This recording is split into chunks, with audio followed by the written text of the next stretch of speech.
할렐루야. 우리 주님을 사랑하시면 아멘 하시겠습니다. 우리 뜨겁게 사랑하시면 뜨겁게 아멘 하시겠습니다. 우리 성가대의 찬양이 강력한 메시지가 되죠. 보라 하나님 구원을, 보라 하나님 능력을. 인생의 삶을 살아가면서 문제없는 삶이 없고 또 문제없는 시대가 없었습니다. 그럼에도 불구하고 그 어려운 시기마다 하나님께서 구원하셨고 능력으로 역사하셔서 하나님 백성들을, 그리고 우리나라를, 그리고 저와 여러분을 여기까지 인도해 주신 줄로 믿습니다. 우리 한번 기도할까요? 하나님, 여기까지 인도해 주셔서 감사합니다. 지나온 모든 삶은 하나님의 은혜입니다. 지금도 우리의 삶의 장 가운데 여러 가지 많은 것들이 보여지고 들려지더라도 두려워하지 않을 것은 우리와 함께 하시는 하나님, 능력의 하나님, 구원의 하나님을 믿기 때문입니다. 그리고 그 하나님께서 우리 앞서 가시며 그 길을 예비하시고 준비하시며 하나님 백성들에게 가장 소중한 젖과 꿀이 흐르는 영적인 하나님의 축복의 땅, 그 삶으로 인도하실 것을 믿습니다. 이 하나님을 기대하고 오늘 하나님의 거룩한 날 하나님의 성전에 달리는 우리 모든 성도들에게 세상에서 맛볼 수 없는 어마어마한, 상상할 수 없는 하나님의 축복의 문이 열려지고 10년 가운데 하나님의 생명과 치유와 기적과 은총과 위로와 소망과 담대함과 용기와 하나님의 새로운 은혜가 이 시간 충만케 하여 주시옵소서. 예수님 이름으로 간절히 기도드립니다. 아멘. 우리 옆에 분 한번 축복하시죠. 하나님이 당신과 함께 하십니다. 사랑하십니다. 축복하십니다. 할렐루야. 우리 한번 따라 하실까요? 고통과 시련 속에서 더욱 함께 하시는 하나님, 이런 제목으로 말씀 은혜를 나누기 원합니다. 1992년 스페인의 바르셀로나 올림픽 때 있었던 일입니다. 영국의 데렉 레드몬드라고 하는 사람이 400m, 100m도 힘든데 400m 이 중요한 경기에 강력한 우승 후보로 손꼽혔다고 합니다. 데렉 에드먼드가 우승하는데 누구도 아니다고 말할 수 없을 정도로 강력한 우승 후보였는데 막상 경기에 들어가서 안타까운 일이 벌어졌습니다. 한 100m를 뛰었을 때 갑자기 이 레드먼드가 오른쪽 대퇴부, 허벅지죠, 허벅지를 끌어안고 꼬꾸라졌습니다. 저도 축구를 좋아하고 축구도 좋아하고 운동하다 보니까 여러 가지 많은 또 이렇게 부상도 당하기도 하는데, 저도 마치 우리 데렉 레드먼드처럼 오른쪽 대퇴부 쪽에 갑자기 누군가 돌로 던져서 빵 친 것 같은 거예요. 누군가 내 허벅지를 돌로 친 것 같아서 뒤돌아봤더니 아무도 없는데, 그게 바로 소위 말하는 햄스트링이라고 하는 허벅지 근육이 파열되거나 또는 거기에 충격의 경련이 일어나는 것입니다. 400m를 열심히 뛰고 있는데 갑자기 그런 근육 경련으로 꼬꾸라지게 되면, 저도 경험을 해봤는데 한 발짝도 못 움직입니다. 그러니까 오른쪽 다리는 쓸 수가 없고 왼쪽 다리로 깨끗발 깽깽이 한 발로 뛰거나 아니면 기어 나와야 되는 상황이었습니다. 아직도 결승점이 먼데 레드몬드는 그 처절한 고통 가운데 눈물을 흘리면서 마치 기다시피 가는 거예요. 많은 관중들은 너무 안타까워서 어떡하. 그때 그 관중들 틈에서 한 등치가 큰 남자분 하나가 뛰쳐나왔습니다. 경기 요원들이 깜짝 놀랐죠. 막 그냥 가서 왜 이러냐고 막았는데 그 경기 요원들을 다 뿌리치고 뛰쳐나와서 레드먼드를 이렇게 세웠습니다. 그리고 어깨동무를 하고 결승전까지 겨우 걸어서 결승선을 통과했습니다. 그 모습을 보면서 많은 관중들은 뜨거운 격려와 감동의 박수를 보냈습니다. 그런데 문제는 과연 이 등치가 있는 이 사람이 누구냐고 다들 궁금해했었습니다. 여러분 눈치를 채셨겠지만 이 사람은 바로 레드몬드 선수의 아버지였던 것입니다. 그 아버지가 맨 앞줄에서 아들이 우승하는 모습을 발견하려고 보고 싶어서 열심히 응원을 하고 있는데 갑자기 아들이 트랙에서 꼬꾸라지고 허벅지를 붙잡고 고통하는 모습을 보니까 안타까워서 견딜 수가 없었던 것인데, 거의 기다시피해서 엉기경금하니 결승선까지는 가야 되겠고, 그때 이것저것 계산할 여지가 없었습니다. 그냥 미친 듯이 트랙에 뛰쳐나온 것이죠. 그리고 그 아들을 어깨동무에서 결승선까지 아주 명예롭게 통과할 수 있도록 한 것은 바로 아버지였습니다. 사랑하는 성도 여러분 어떠십니까? 우리가 자식을 키우다 보면은요, 저 자신도 그런데 정말 아무것도 생각 안 나는 가장 처절한 그 자식의 고통스러운 그 현장을 보아야 될 때, 비명을 들어야 될 때, 눈물을 들어야 될 때, 울부짖음을 들어야 될 때 어떤 생각이 나든 거야? 아무 생각 안 나잖아요. 그냥 미친 듯이 달려들어요. 이 조심스러운 이야기인데, 저희 집 아이가 초등학교 5학년 때 저 미국 선교사하고 있을 때 했는데, 미국에서는 여러 가지 시술하고 이런 것들이 병원비가 비싸서 한국에 선교대회 때 들어왔을 때 이제 잠시 어떤 걸 하게 되는데, 저희 집 아이를 갖다가 고래를 잡았습니다. 그냥 고래 잡았다 생각하시면 돼요. 초등학교 5학년짜리니까. 이 고래를 한여름에 잡았으니 이거 매일 같이 가서 소독을 해줘야 되는데, 근데 이게 잘못돼 갖고 막 고름이 나고 막 그랬어요. 그래서 매일같이 소독을 하는데, 제가 한 번도 못 가봤는데 저희 아버님이, 저 할아버지가 가서 갔다 오더니 못 가겠다고, 아이가 너무 고통스럽고 눈물 흐르는데 내일은 내가 못 갈 테니까 절도로 가라는 것이었어요. 그래서 그 아이를 데리고 병원을 갔더니 남자 간호사가, 그 연한 살이잖아요, 걸거지를 막 벗기고 거기다가 막 소독약을 붓고, 보통 애가 막 비명을, 병원이 떠나가라고 소리를 지르는 거예요. 어떻게 할 수가 없겠더라고요. 그런데 이 간호사가 갑자기 이러더라고요. 야, 너 왜 울어? 울면 좀 안 아프냐? 내가 속으로 뭐 이런 새끼가 다 있나 막. 아니, 애가 아파서 다 소리 지를 수밖에 없는데, 뭐 괜찮아, 곧 끝날 거야. 아니, 간호사가 아이를 좀 이렇게 격려를 해줘야지. 왜 울어? 울면 뭐 더 안 아프다.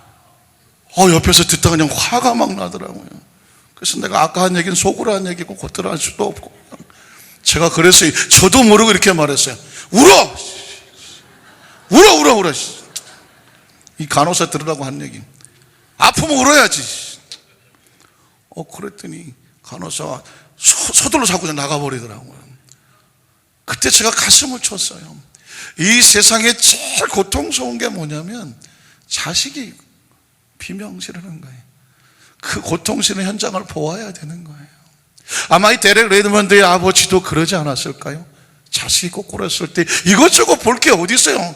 그냥 뛰쳐나가서 아이를 끌어안을 수밖에 없는 게 부모의 심정이거든요. 여러분, 성경에 보면 하나님은 무슨 뭐 하얀 도포에 하얀 머리에다가 수염을 기르고 무슨 산신령처럼 애헴하고 있는 분이 아니라니까요. 당신의 백성들의 삶의 정 가운데 하나님의 자녀들이 비명을 지를 때, 처절하게 고통스러워서 눈물을 흘릴 때에 그 자리에 앉아 계시는 분이 아니에요. 뛰쳐 내려오시는 분이지. 그래서 여러분, 출애굽기 2장에 보면 이스라엘 백성이 애굽에서 400년 동안 노예 생활하는데, 요셉을 알지 못하던 왕이 나타나서 더 많은 벽돌을 구우라고 하고 정말 더 많이 고통스럽게 할 때에 23절에 보면 그들이 부르짖었다고 말합니다. 여러 해 후에 애굽 왕은 죽었고 이스라엘 자손은 고된 노동으로 말미암아 탄식하며 부르짖으니.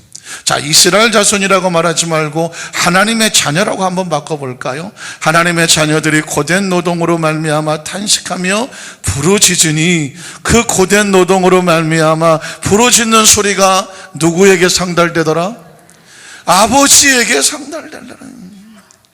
여러분, 자식의 울부짖음은 누구에게 상달됩니까?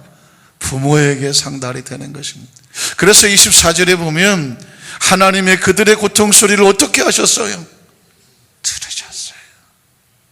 그 얼마나 처절하셨을까요? 하나님의 사랑하는 백성들을 애굽에서 지금 거기서 70명이 내려가서 300만을 만드느라고 그 과정을 통과해야 되는 거거든요. 필수 훈련이고 교육이고 필요한 과정이에요. 그런데 필요한 과정 속에서 힘들어 고통당하고 부르짖는 자녀들의 소리를 하나님께서 들으셨어요. 하나님이 아브라함과 이삭과 야곱에게 세운 그의 언약을 기억하사 25절에 보면 하나님이 이스라엘 자손을 모아셨고 돌보셨고 하나님의 그들을 모아셨더라? 기억하셨다는, 사실 이 기억한다는 단어가 먼저 성경에는 권념하셨다라는 표현을 쓰고 있는데, 권념이란 뭐냐면 하나님의 자녀들의 부르짖음을 듣고 이제 하나님께서 내가 이 일을 행해야 되겠다고 머릿속에 작전을 짜셨다라는 것입니다. 하나님의 자녀들이 눈물로 기도하며 부르짖을 때에 하나님께서 들으시고 권념하십니다. 저는 이 권념이라는 단어가 좋아요. 하나님 백성들이 부르짖어 간구하실 때 하나님이 뭐 하신다고요?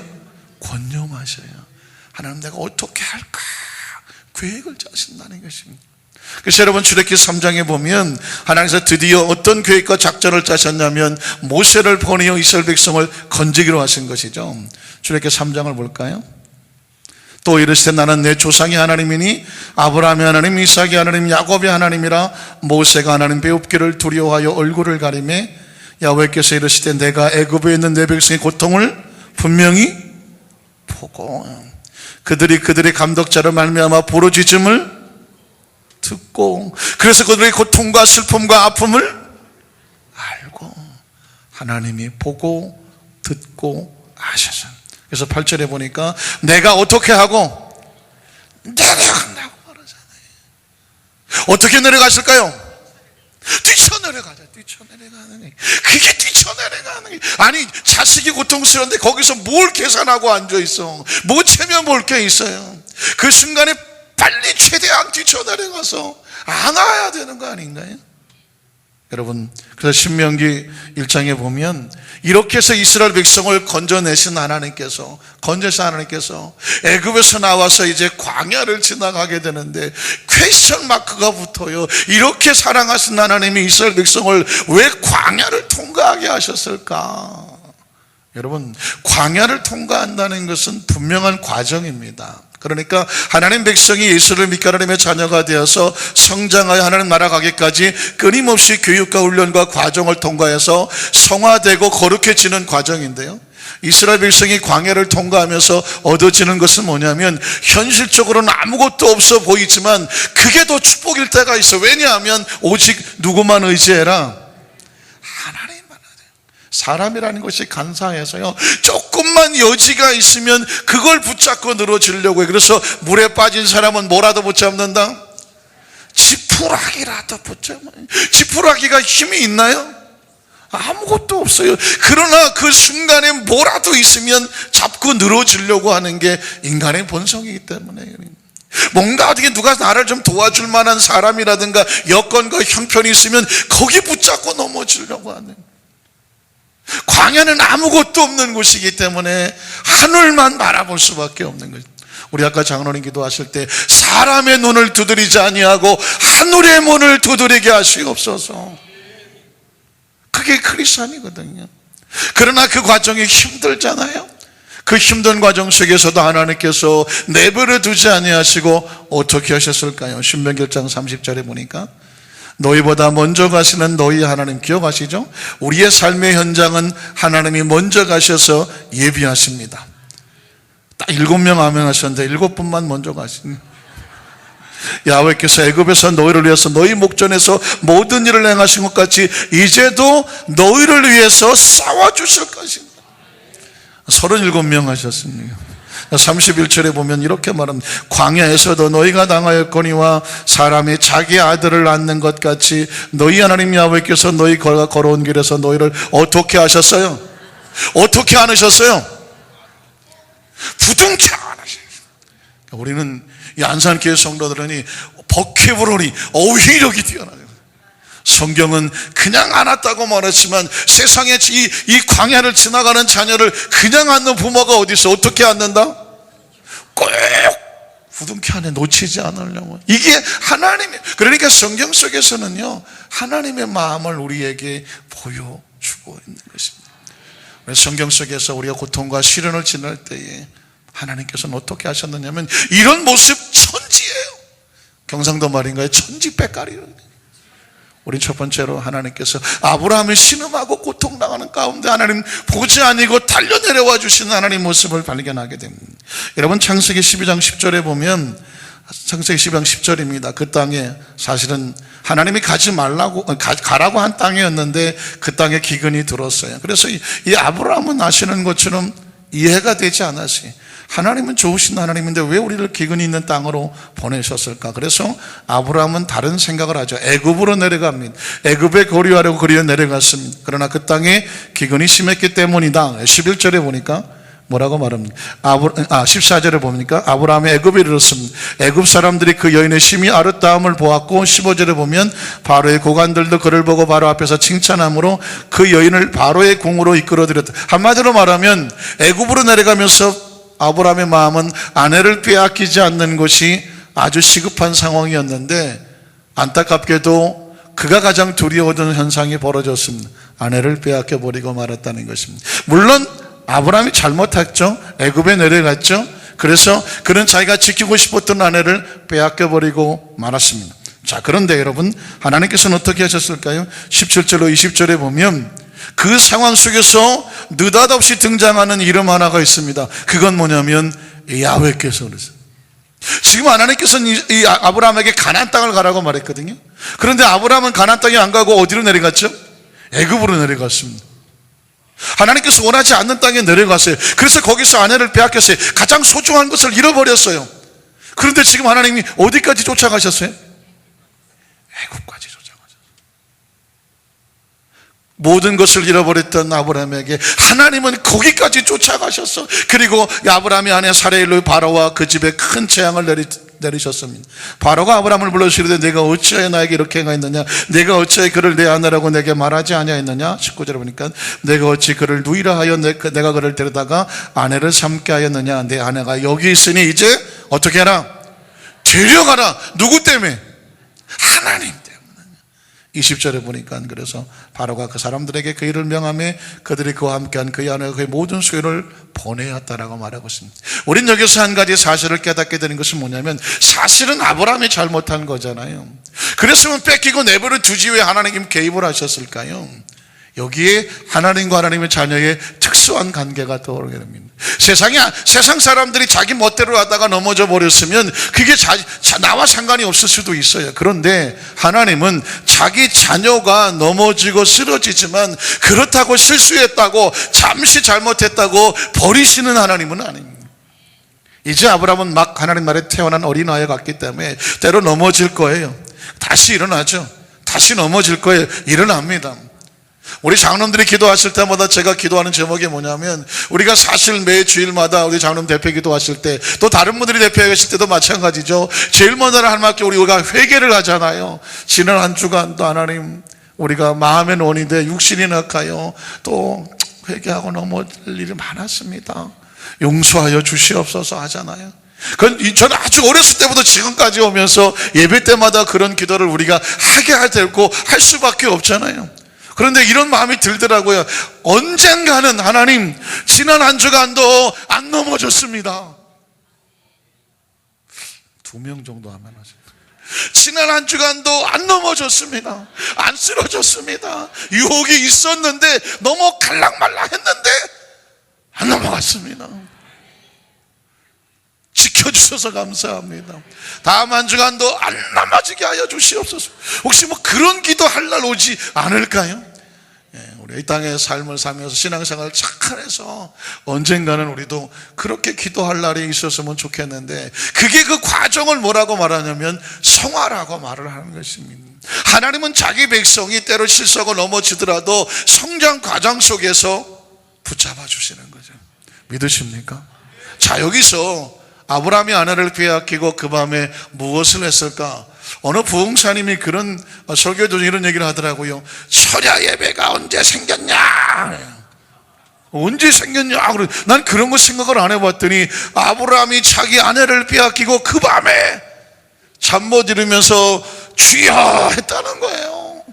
갖다 붙이기도 잘 갖다 붙이시는데 제가 보니까 일리가 있어요.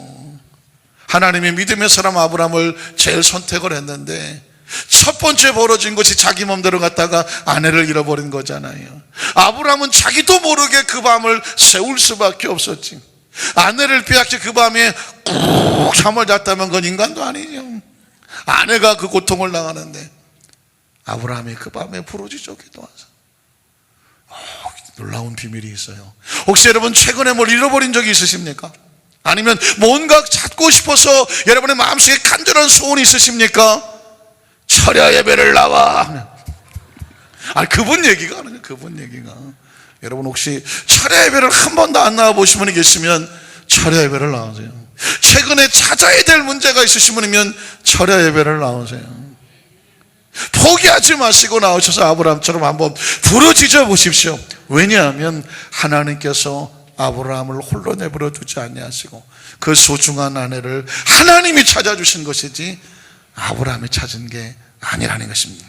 여러분, 두 번째로 보면 이삭이 어려움을 당할 때 하나님께서 이삭과 함께 하셔서 역사하시는 모습을 발견하게 됩니다. 여러분, 창세기 26장 12절로 13절에 보면 이삭이 하나님께 큰 복을 받았습니다. 이삭이 복을 받은 것은요, 아버지 아브라함이 복을 받았기 때문에. 그래서 부모가 이렇게 중요한 거예요. 부모가 복을 받은 것이 아브라함의 하나님, 그 다음에 이삭의 하나님은 내려가셨습니다. 하나님은 자기 자신을 소개하실 때마다 어떻게 하시죠? 아브라함의 하나님, 이삭의 하나님, 야곱의 하나님, 이렇게 말씀하는 것입니다.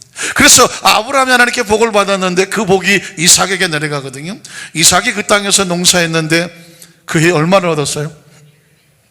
100배를 얻었어요. 그 야훼께서 복을 주심으로 13절에 그 사람이 창대하고 왕성하여 마침내 거부가 되었다 그랬습니다. 그런데 여러분, 하나님의 사람들이 이렇게 복을 받으면 따라오는 것이 있는데 세상은 시기하고 질투합니다. 14절로 16절에 보면 양과 소가 떼를 이루고 종이 심이 많으므로 블레셋 사람이 그를 뭐 하더라고요? 시기했습니다. 우리 안산교회 성도님들은 세상이 시기할 만한, 오늘 대체적으로 17으로 주로 나가네. 17, 37명.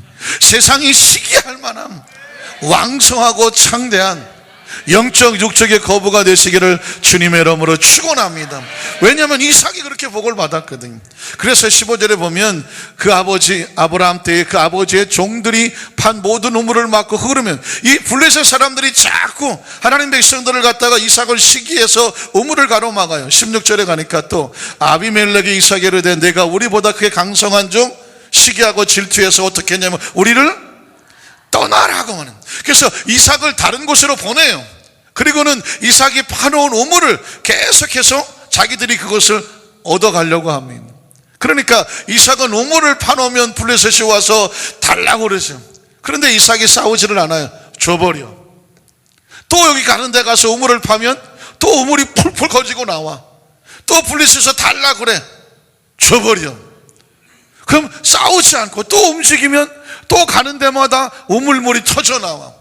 이 축복이 뭐냐면 르호봇의 축복이라는 것입니다. 21절로 22절을 볼까요? 또 다른 우물을 봤더니 그들이 또 다툼으로 그 이름을 신나라 하였으며 22절에 보니까 이삭이 거기서 옮겨 다른 우물을 봤더니 그들이 다투지 않았어요. 그 이름을 뭐라고 불러요? 르호봇. 제가 제일 좋아하는 단어 중에 하나인데 우리 사랑하는 안산교회 성도들에게 이 르호봇의 축복이 있기를 주님의 이름으로 축원합니다. 이건 뭐냐면 내가 달라고 줘버린 것 같아. 손해본 것 같아. 잃어버린 것 같아. 그러나 하나님의 사람들이 하나님의 뜻을 위해서 움직여질 때마다 더 새로운 일이 열려. 더 좋은 일이 열리고 더 좋은 우물물이 솟구쳐 올려. 이게 르호봇이에요. 인생을 살다가 보면 내 손에서 놓아지는 것 같아. 때로는 잃어버리는 것 같아. 때로는 밀려나가는 것 같아. 때로는 손해보는 것 같아. 이삭이 그랬어요. 그러나 여러분, 중요한 것은 환경이 아니었어요. 하나님은 가는 곳곳마다 더 좋은 우물을 주셨어요. 그게 무슨 축복이라고요? 르호봇의 축복입니다. 우리 모든 성도들이 르호봇의 축복이 있기를 주님의 이름으로 축원합니다. 저는 개인적으로요, 참 제 나름대로 인생의 철학 같은 게 있어요. 물론 당연히 목회의 철학이기도 하죠. 처음에는 왜 나한테 이런 일이 일어날까라고 인간적으로 좀 의아하기도 하고 조금은 서운하기도 하고 섭섭하기도 한 상황인데요, 놀라운 것은 하나님의 뜻을 알고 나면 더 좋은 뜻을 발견하게 됩니다. 그 전에 제가 대우실업에서 근무를 좀 직장을 다녔던 적이 있었습니다. 꽤 오랫동안 열심히 잘 다니고 있는데 갑자기 회사 방침에 따라서 다른 지점으로 발령을 내더라고요. 정들고 익숙한 곳에서 낯선 곳으로 옮겨진다는 것은 왠지 마음이 편하지 않고요, 조금은 밀려나간 듯한 느낌도 들고요, 좀 속도 상하고 해요. 그래서 젊은 혈기에 사표 썼어요.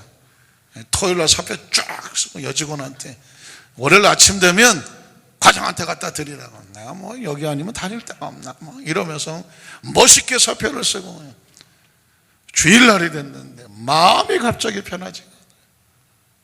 너 왜 사표 썼냐? 마음이 그냥 기분 나쁘고 자존심 상하냐?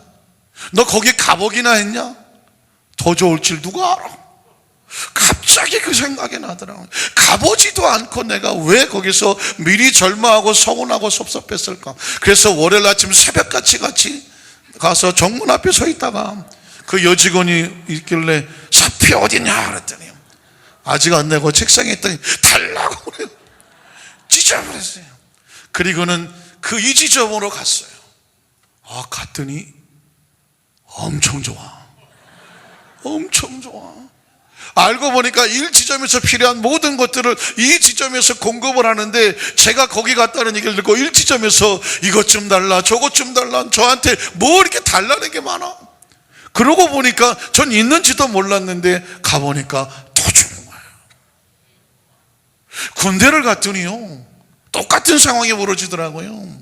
이 부대에서 최고 좋은 것 같고 안전되고 모든 게 익숙해요. 그런데 하루는 갑자기 인사과정에 불러더니 본부 근무대라는 곳으로 보직을 옮겼다고 가라고 하는 거예요. 우리 학교 선배였는데 섭섭하다고 말했어요. 이럴 수가 있습니까? 그랬더니 가봐. 저는 낯선 곳이라서 별로 편치 않는 마음으로 갔는데 가보니까 더 좋아. 안 갔으면 큰일 날 뻔했어. 그때 제 머릿속에 박히는 게 하나 딱 있었습니다.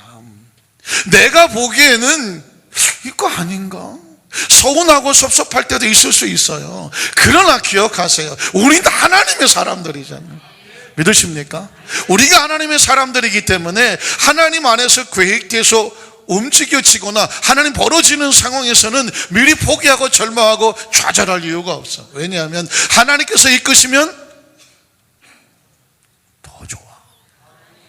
이삭은 놀랍게도 이 비밀을 알았어요. 여기서 우물물 가지고 신경이 하지 않았어요. 또 다른 우물물이 있을 것을 믿었어요.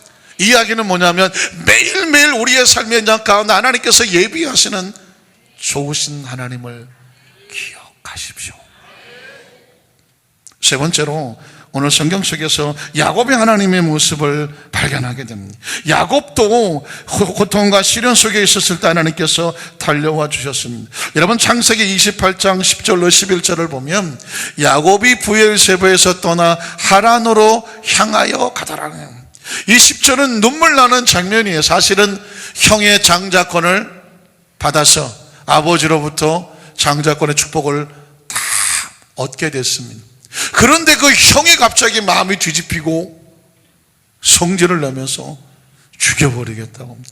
잘못은 자기가 저질러 놓고 화풀이를 지금 야곱에게 하려고 하는 것입니다. 그래서 원치 않게 야곱이 외삼촌이 있는 하란으로 피신을 할 수밖에 없는 상황. 그러니까 혈혈단신으로 보따리 하나만 가지고 정들었던 곳을 떠나서 피신을 가는 상황이죠. 그래서 여러분 익숙한 장면이 11절에 나오죠. 한 곳에 이르러서는 해가 진지라 거기서 유숙이 뭡니까? 노숙이죠. 노숙이 뭐예요? 길거리에서 밤을 보내야 되고 잠을 청해야 되는 상황입니다. 그래서 그곳에서 한 돌을 가져다 노숙을 하려고 보니 베개가 없죠. 돌베개를 한다는 거예요. 이것이 지금 야곱의 심령의 상태를 말하고 처지를 말하는 것입니다. 돌베개를 베고 누워 자야 되는 야곱의 처절한 심정입니다. 여러분의 인생의 삶의 현장 가운데 때로 원치 않게 사람에게 배반을 당하거나 거부를 당하거나 모함을 당하거나, 그렇죠? 시기를 당하거나 질투를 당하거나 어찌할 수 없는 상황 가운데에 홀로 버려지는 같은 상황이 있을 수 있습니까? 오늘 야곱이 그런 상황에 있었을 때 하나님께서 어떻게 하신지 아십니까? 야곱은 하나님의 백성이었거든요.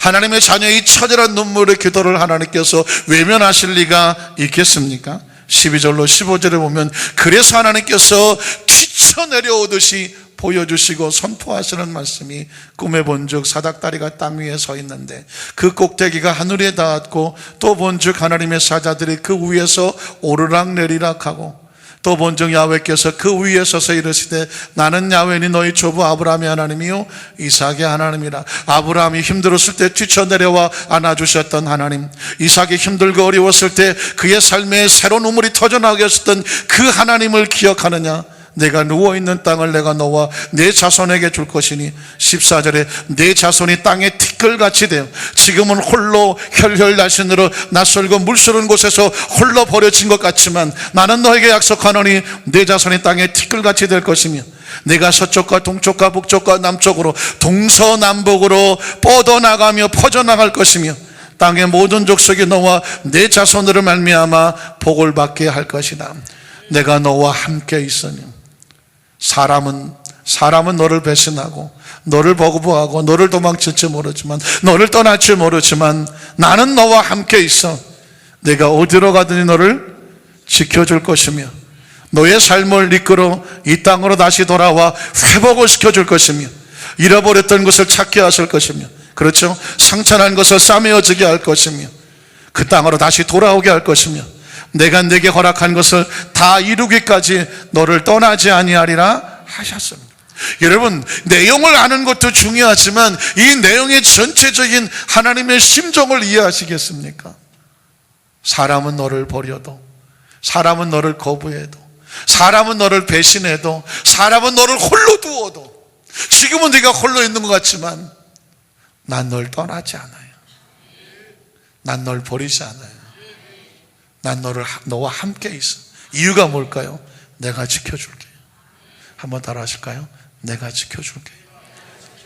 인생의 삶을 살아가면서 얼마나 철저하게 처절하게 때로는 우리가 홀로 됩니까? 서운합니까? 사방을 돌아봤는데 아무것도 없을 때도 있어요. 여러분 혹시 기억하시는가요? 물론 아주 오래된 족구지만 아버지와 아들이 목욕탕을 갔는데 아버지는 탕속에 들어가서 시원하다. 아들이 아빠 정말 시원해. 시원하지. 너도 들어와 봐.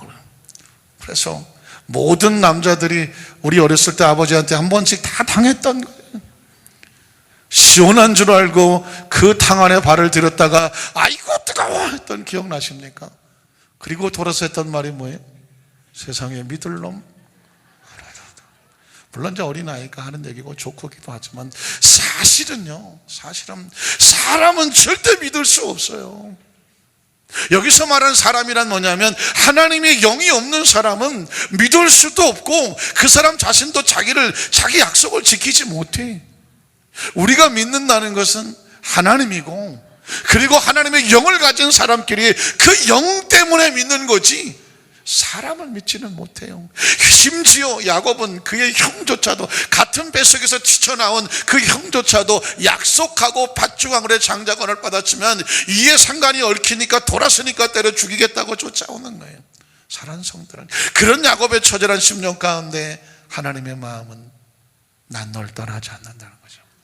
난 널 버리지 않는다는 거예요. 난 너에 대한 마음을 변하지 않는다는 거예요. 사랑하는 성도 여러분, 오늘 저와 여러분의 삶의 현장 가운데 이게 하나님의 심정이에요. 아버지의 심정입니다. 말씀을 정리하기를 원합니다. 제가 서대문에서 교구장을 할 때였었는데요, 단합 예배를 갔어요. 많은 성도들이 같이 예배를 드리고 있는데 젊은 구역장 하나가 자꾸 예배 시간에 들락날락해요. 한두 번 그러면 좀 그러겠는데 자꾸 들락날락하니까 또 한 번은 통성기도를 시켰더니 나가서 안 들어와. 그냥 괜히 내가 마음이 이건 내가 설교에 은혜가 안 되나, 뭐가 좁으니 뭐가 못마땅한가, 이게 보통 신경이 쓰이는 게 아닌 거예요. 그래서 어쨌든 예배를 마쳤어요. 마치고 나서 식사를 하는데 그렇지 않아도 저 궁금했는데 그 구역장님이 와서 아유, 그 전도사한테 전사님 죄송해요, 옆방에 아이를 눕혀놨는데 아이가 자꾸 울어서 아이를 재우느라고 예배 시간에 제가 좀 왔다 갔다 했다고, 그리고 기도 시간에는 아예 전 먹일 시간이라 가서 젖을 먹이고 왔다고. 그때 좀 깜짝 놀랐어요. 제가 귀가 크잖아요. 귀가 굉장히 밝아요. 여러분이 집에서 뭐 어디서 모여서 하는 얘기 다 들려요. 목사님 어쩌고 저쩌고 하는 얘기 다 들린다니까. 근데 제가 가만히 들어보니까 우리 성도들은 담임 목사님 돼서 뭐라고 하는 성도들은 하나도 없는 것 같아. 나쁜 소리는 안 들려. 제가 다 들린다니까. 그런데 아이 울음소리는 한 번도 들은 적 없어요. 제 귀에는 안 들렸어요, 분명히. 그런데 누구의 귀에만 들려요? 엄마의 귀에 들리는 거예요.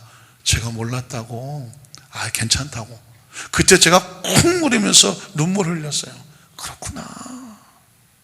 하나님의 자녀들이 부르짖는 소리는 세상은 몰라요. 누가 알까요? 아버지가 아는 거예요. 아버지가.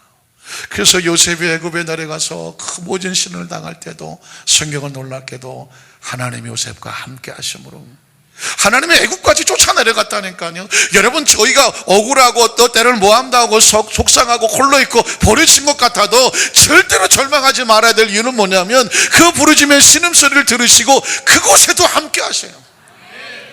다윗은 아시는 것처럼 내가 사망의 음침한 골짜기인데 거기도 하나님이 함께 계신다고 말했죠. 믿으십니까? 오늘 저와 여러분의 삶의 현장 가운데 여러 가지 많은 일들이 들려오고 보여지고 우리의 마음에 스산한 바람이 자꾸 들려고 할 때 기억하십시오. 하나님은 자기 백성을 절대로 홀로 두지 않는다. 버리지 않는다. 안아주시고 뛰쳐내려와서도 그 삶의 현장 가운데서 가슴에 끌어안고 계시고 우리의 작은 신음에도 귀를 기울이신 하나님, 그 하나님께서 모든 것이 합력하여 손을 이루게 하여 주시고 그 하나님을 의뢰하는 백성들에게는 그곳이 움직여지는 것마다 더 좋은 축복의 생수가 터져나는 역사가 있기를 주님의 이름으로 축원합니다.